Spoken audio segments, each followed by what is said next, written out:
Bonjour la Pax Horizon, bienvenue, on est à Senef en Belgique et on est là pour le refuge des amis des animaux pour faire un interview, un petit reportage et vous montrer les résidents. Voilà, je pense que c'est tout.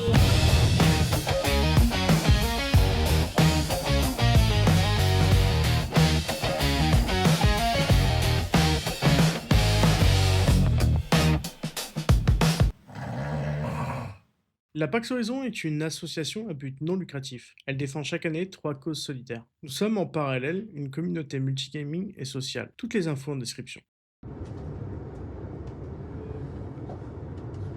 Il y a encore 8 mois, ce projet n'existait pas. Aujourd'hui, la Pax Horizon prend la route pour aller à la rencontre de l'ASBL, les Amis des Animaux. Sur place, il y a le refuge bien sûr, mais aussi des bénévoles présents chaque jour et des animaux qui attendent simplement qu'on s'occupe d'eux. Ce week-end a été l'occasion de découvrir leur quotidien, de comprendre leur engagement et de donner du sens à ce que nous construisons ensemble. Cette vidéo marque notre première action commune, une première étape, le début d'une grande histoire.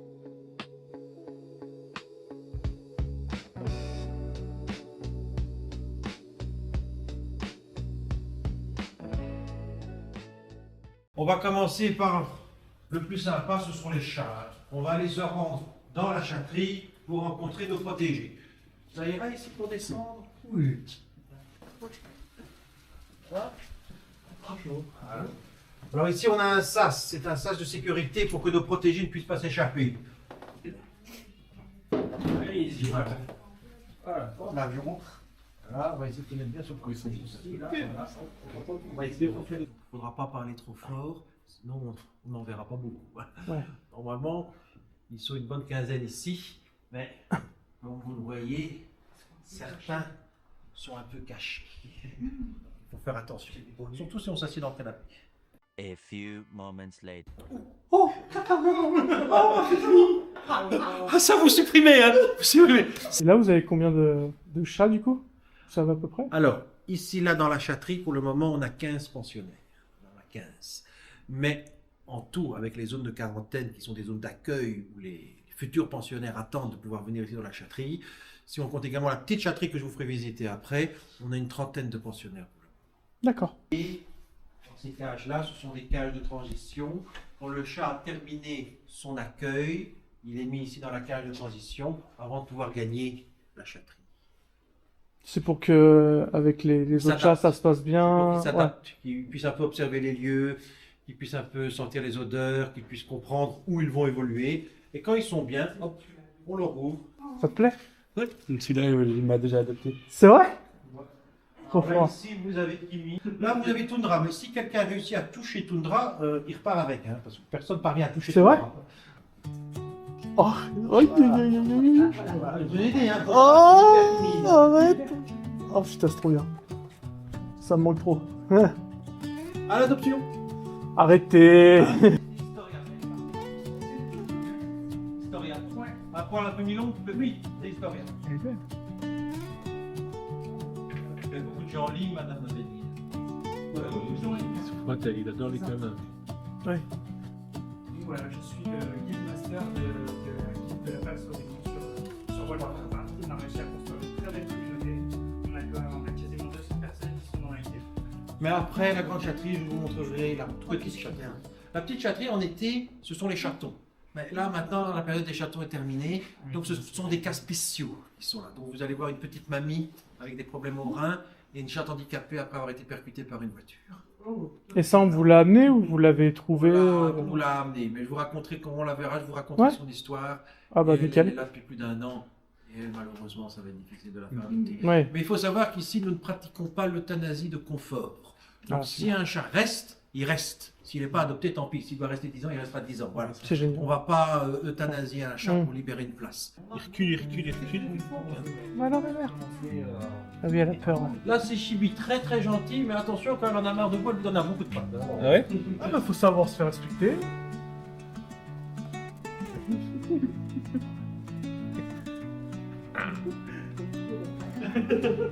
Ah voilà, c'est cacahuète de nous. Ça, c'est le gros cul de bouillard. Comme ça? On va voir la petite chatterie. La petite chatterie, bah, en été, c'est plein de vie parce que c'est là où sont les petits chatons. Mais ici, par contre, ce sont des cas spéciaux pour une dernière. Bella et Lily. Voilà, entrée. Alors faites très attention à Bella. Je vous demande de faire bien attention à Bella. Elle marche très difficilement. D'accord. Il est très facile de marcher sur elle. C'est une chatte qu'on a eue. Bon, elle était en parfaite santé, rien à ses pattes, elle était nickel. Hein. Elle a été adoptée. Bah, c'est un couple qui nous semblait très bien. Et puis, quelques mois après l'adoption, le couple nous dit qu'elle s'est échappée. Bon, elle s'est échappée. Bon, jamais on a réussi à la retrouver. Et puis, encore quelques mois plus tard, on reçoit un appel. Elle a été retrouvée, mais elle a été percutée par un véhicule. Et elle ne tenait plus sur ses pattes. Bouillant, rampant sur le sol. Et donc voilà, elle rampe, elle est très contente, voilà, elle se traîne, elle fait sa vie. Elle se trémousse, elle est Voilà. heureuse. Comme de tout. Et ça, c'est un souci. C'est parfait. Faut vraiment que tu l'adoptes, Detzer. C'est vraiment. C'est vraiment. Hein. T'as pas le choix en fait. Tu repars avec. Ouais, mais pour monsieur, quand après elle fera pipi partout, ce sera Ouais, peut-être ça pas sera l'idéal. moins des Ouais, frères. pareil, vous inquiétez pas. En été, c'est les chatons ici. Les petits chatons. Alors maintenant, les seuls chatons qu'on a encore un peu, ce sont les chatons tardifs, qui sont déjà un peu plus grands. Et elle, c'est Berry. Mais Berry, elle a une double otite, donc elle reste encore un petit peu ici à l'isolement avant de pouvoir se promener.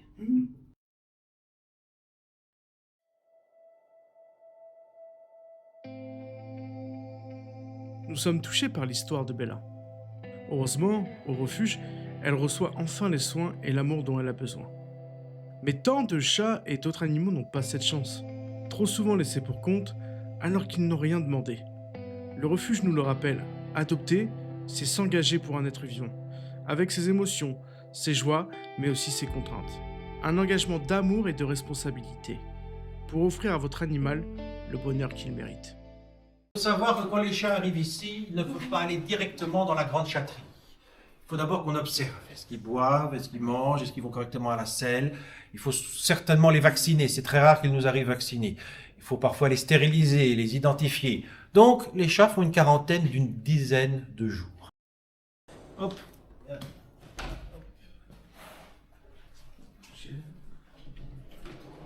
Voilà. Donc ici, on ne peut pas toucher les chats. Donc comme il n'y a que 3... Ici,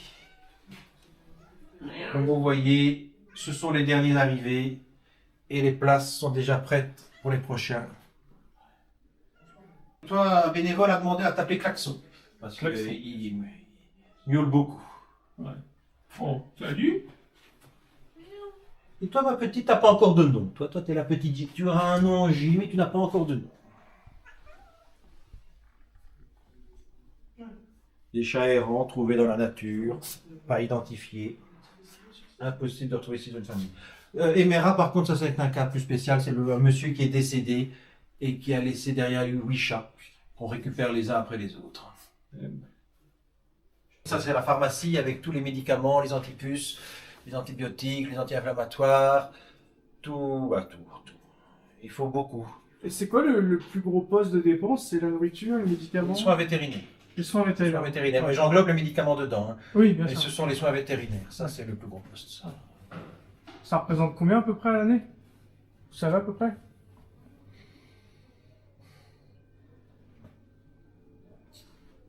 – 100 000 €. Oui, vous avez bien entendu. Près de 100 000 € par an sont nécessaires rien que pour la santé des animaux du refuge.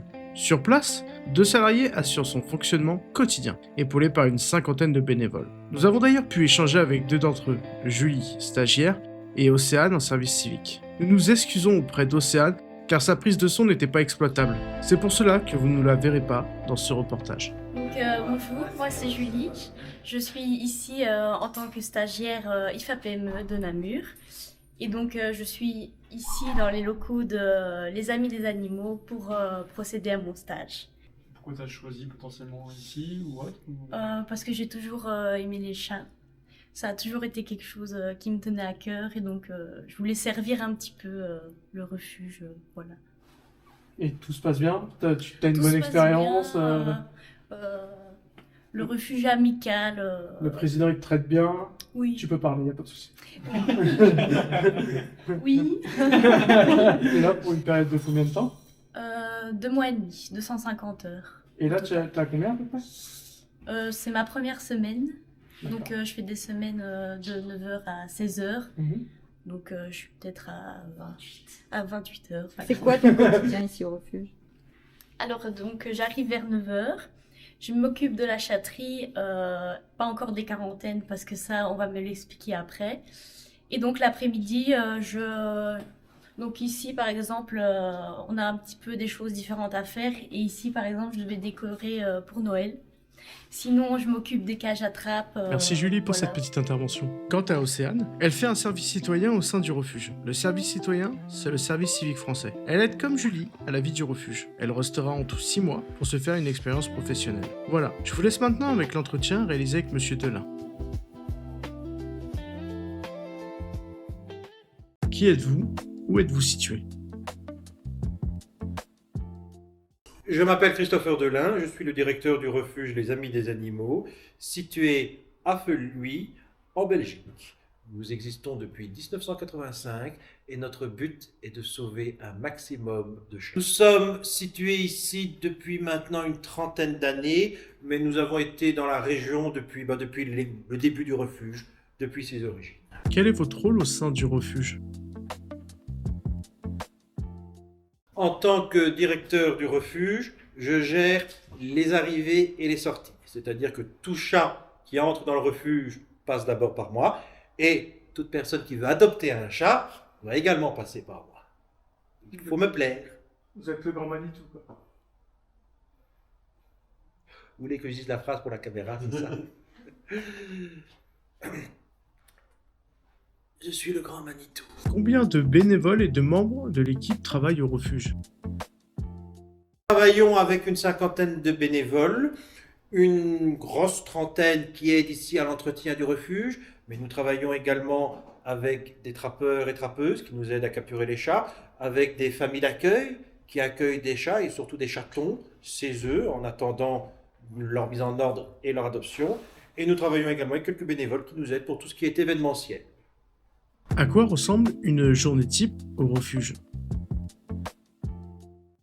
Il n'y a pas de journée type ici au refuge. En fait, le matin, on a un agenda, on pense que l'agenda, ça ira. Et puis, quand on regarde l'agenda au soir, on se rend compte que l'agenda n'a pas du tout été respecté. Donc, malheureusement, avec les chats, on ne peut pas décider. Donc, souvent, les journées sont très changeantes. Parfois, on a des adoptions, parfois, on a juste des visites. Parfois, on va attraper des chats, parfois, on a une urgence. Subitement, tout le monde quitte le refuge pour aller trouver, aider, sauver un chat. Et puis parfois on a de l'administratif. Et ça, l'administratif, c'est notre cauchemar. En fait, on a 2 cauchemars. La maladie des chats et l'administratif que l'État nous impose. Comment se déroule la prise en charge lorsqu'un animal arrive au refuge? Lorsqu'un animal arrive ici, la première chose, c'est qu'il soit montré le plus rapidement possible à un vétérinaire, de manière à ce qu'on puisse voir s'il est en bonne santé et s'il a besoin de soins. On établit également le planning, sa vaccination, sa stérilisation et son identification. Ensuite, il est accueilli au refuge proprement dit, en zone d'accueil, une zone de quarantaine, où il va pouvoir se reposer de son périple et où nous allons pouvoir observer s'il mange, s'il boit correctement, s'il va à la selle, s'il fait pipi caca, et voir s'il a besoin de soins particuliers qui n'ont pas été observés directement. Quels sont les soins les plus courants que vous apportez? La maladie la plus courante que nous rencontrons, c'est généralement le coryza. Le coryza, c'est le rhume des chats. On va simplifier. Les yeux qui coulent, le nez qui coule, la bouche qui peut baver. C'est une maladie. Si elle est soignée à temps, c'est généralement facile à soigner. Par contre, si le chat garde ce coryza pendant plusieurs jours, voire plusieurs semaines, sa vie peut vraiment être en danger et le coryza peut revenir alors de manière chronique, ce qui rend la vie du chat très difficile. Et le problème, si je ne me trompe pas, c'est que c'est extrêmement contagieux aussi, le coryza. Le coryza est extrêmement contagieux vis-à-vis des autres chats, mais comme la plupart des maladies, il ne constitue pas une zoonose, il n'est pas transmissible aux humains. Oui, bien sûr, ouais. Quel type de chat accueillez-vous au refuge? Nous accueillons tout type de chat. Nous ne faisons aucune différence. Même s'il est un chat étagé, même s'il est malade, même s'il est noir, on garde le chat, on prend le chat. À la limite, c'est même plutôt, je vais dire l'inverse. Si on sait qu'un chat va avoir beaucoup de mal à trouver une structure pour l'accueillir, on va plutôt tendance justement à lui ouvrir nos portes. Vous accueillez principalement des chats. Avez-vous déjà dû prendre en urgence d'autres animaux? Alors avant de faire les chats, nous faisions chiens et chats. On faisait les deux. Quand nous nous sommes, je vais dire, professionnalisés, nous avons dû faire un choix. Nous avons préféré opter pour les chats car on était un peu plus spécialisé chat que chien. Bien entendu, la vie du refuge fait qu'à tout moment on peut avoir des urgences, des cas inattendus. On accueille encore parfois des chiens. Parfois on accepte autre chose. Par exemple, pour le moment, nous avons 3 boucs qui sont au refuge. En moyenne, combien de temps un chat reste-t-il au refuge avant d'être adopté? En moyenne, c'est 2 à 3 mois. Maintenant, nous avons parfois des chats qui, après 10 jours, dès qu'ils ont fini leur quarantaine, qui sont présentés ici dans la chatterie, ils sont directement adoptés. Et d'autres, parfois des cas plus difficiles, des petits papis, des petites mamies ou des chats avec de grosses maladies qui nous restent parfois plusieurs années. Quel type de nourriture utilisez-vous? La nourriture générale, ce sont des croquettes. Nous nourrissons principalement aux croquettes. La pâtée est réservée à des cas très spécifiques. Des chats seniors, des chats familiques qui nous arrivent parfois avec la peau sur les os, il faut un peu les remplumer. Les tout petits chatons qui font une transition entre le lait de la maman et les croquettes. Ou quand nous avons un médicament à donner, ça passe plus facilement dans un peu de pâté. Mais sinon, nous préférons les croquettes. Les croquettes détartrent naturellement les dents, alors que la pâtée va vite donner une vilaine bouche. Quels sont vos besoins au sein du refuge? Les besoins, c'est de la nourriture, de la litière. Et alors, je suis toujours désolé de devoir revenir là-dessus, mais le nerf de la guerre, c'est l'argent. Parce que ce qui nous coûte le plus, ce sont les frais vétérinaires. Les frais de soins, mais aussi les frais de stérilisation, de vaccins, d'identification. Ça, il n'y a pas moyen de recevoir des dons. Hein. Ça, il faut payer le vétérinaire, il faut payer ses honoraires. Et ça, on en revient toujours là. À propos des subventions, Donc, nous ne recevons aucune subvention de l'État. Il y a une vieille légende urbaine très répandue sur les réseaux sociaux qui veut que les refuges soient riches, qu'on touche des 1000 et des 100 de l'État pour ensuite souvent ne rien faire. Ouais, ce sont les gens qui n'aiment pas les refuges qui disent ça. La réalité, c'est que l'État, la région, ne donne strictement pas un copec. Nous parvenons à continuer notre action grâce aux dons et aux cotisations de nos membres. C'est la générosité des humains qui nous aide à sauver les chats. avez-vous suffisamment de bénévoles actuellement ou en recherchez-vous davantage? On en cherche toujours. On n'a jamais trop de bénévoles. Et il faut savoir que nous ne travaillons à peu près qu'à 80% de ce que nous pourrions travailler. Parce que si on avait plus de bénévoles, on pourrait accueillir plus de chats. Et à un moment donné, quand on refuse un accueil, ce n'est pas forcément par manque de place ou par manque de finances, c'est aussi parfois par manque de temps. Parce qu'on ne va pas accueillir un chat si on sait qu'on n'aura pas le temps pour le soigner, pour le nourrir, pour qu'il soit confortable. On ne va pas laisser le chat mourir dans un coin. Hein. Donc, si on n'a pas assez de bénévoles, à un moment donné, ça stoppe aussi les accueils et on travaille à peu près à 80% de nos capacités. Comment présentez-vous les chats au public ou aux futurs adoptants? Nous présentons d'abord sur notre site internet, mais également sur nos réseaux sociaux, Facebook et Instagram. Sur internet, les gens ont déjà accès à certaines informations, une petite description du chat, quelques photos, un peu ses ententes, son âge, voir un peu comment il est. S'ils sont intéressés, soit par un chat en particulier, soit par une visite ici de la structure, alors dans ce cas-là, ils peuvent remplir un petit formulaire sur internet. Après le formulaire, on prend contact avec eux, on discute. Le but est d'établir le profil de l'adoptant pour voir quel est le profil du chat recherché. Une adoption, c'est win-win. Tout le monde doit être gagnant. Les gens doivent être satisfaits de l'adoption, mais l'adoptant doit être satisfait de sa nouvelle famille. On essaie que ça matche. Et si on pense pouvoir établir un bon profil, alors on leur propose une visite et ils viennent voir ici les chats que nous leur proposons. Refusez-vous parfois certaines demandes d'adoption?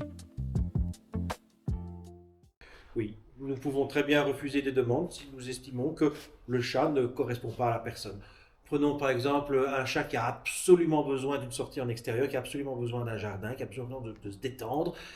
Si c'est une personne en appartement qui ne propose pas ça, même si elle a le coup de cœur, même si elle est certaine à 10 000% que tout se passera bien, va pas prendre le risque de faire une mauvaise adoption. Avez-vous beaucoup de retours d'adoption?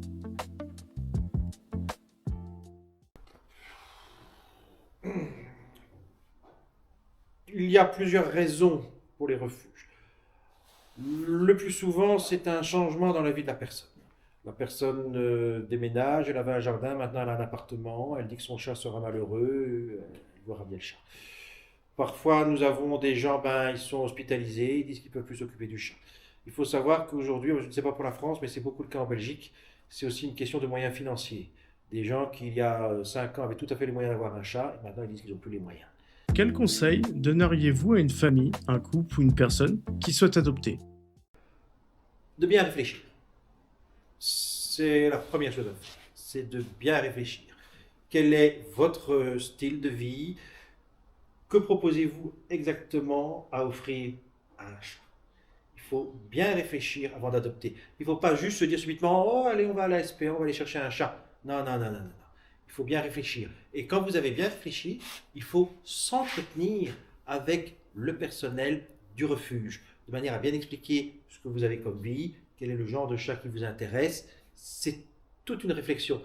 Alors oui, c'est vrai, on parle souvent du cœur, et c'est important, évidemment, il faut avoir le coup de cœur pour l'animal que vous adoptez, mais une adoption se fait avec le cœur et avec la cervelle.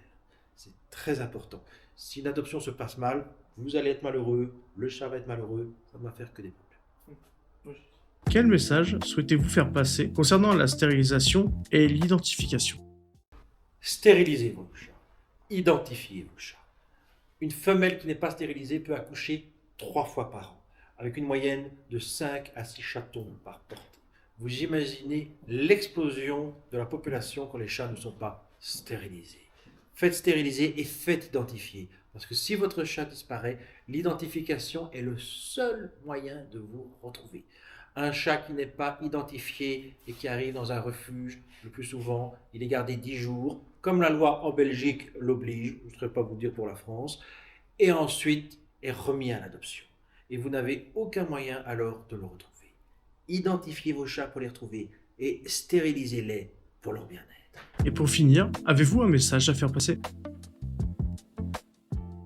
Notre refuge, les Amis des Animaux, tient vraiment à vous remercier toutes et tous pour votre générosité, pour cet argent recueilli qui va nous permettre de sauver de nombreux chats, de les stériliser, de les identifier, de les vacciner, de les soigner toutes les maladies et surtout de leur trouver de nouvelles familles. Merci, un très grand merci. C'est nous qui vous remercions. Merci pour votre accueil, merci pour votre action.